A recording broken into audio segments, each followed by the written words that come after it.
સુરતમાં એક પિતાએ મકાનનું ભાડું ન આપી શકવા જેવી બાબતે પત્ની અને પુત્રને પીંખી નાખવાની મંજૂરી આપી હોવાનો ખુલાસો થયો છે। આશરે 6 માસ પહેલા ફરિયાદીના દીકરી જમાઈ તથા તેની દોહિત્રી કામ માટે મોરબી આવ્યા હતા અને 2000 રૂપિયાના ભાડા સાથે મકાન રાખ્યું હતું। કામ ન મળતા ભાડું ચડી જતા જમાઈએ પોતાની પત્ની અને દીકરી સાથે સંબંધ બાંધવાની અનુમતિ આપી।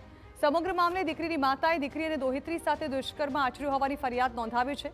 પોલીસે આ મામલે પોક્સો હેઠળ ગુનો નોંધી તપાસ હાથ ધરી હતી, જેમાં મકાન માલિક અને જમાઈ સહિતની પોલીસે ધરપકડ કરી છે, જ્યારે કે અન્ય એક આરોપીને ઝડપી પાડવા તપાસ હાથ ધરવામાં આવી છે। એમની પુત્રી અને દોહિત્રી સાથે દુષ્કર્મ કરેલું।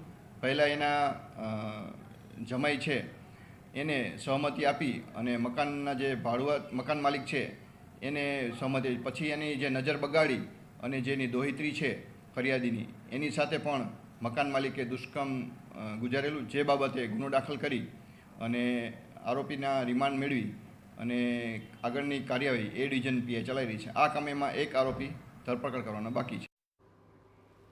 તો મુસ્લિમ સગીરાના પરિવારે હિન્દુ સંગઠનોને પોતાની આપવીતી વર્ણવી હતી, જેને લઈને હિન્દુ સંગઠનોએ પણ નરાધમો વિરુદ્ધ કડક કાર્યવાહી કરવાની માંગ કરી છે।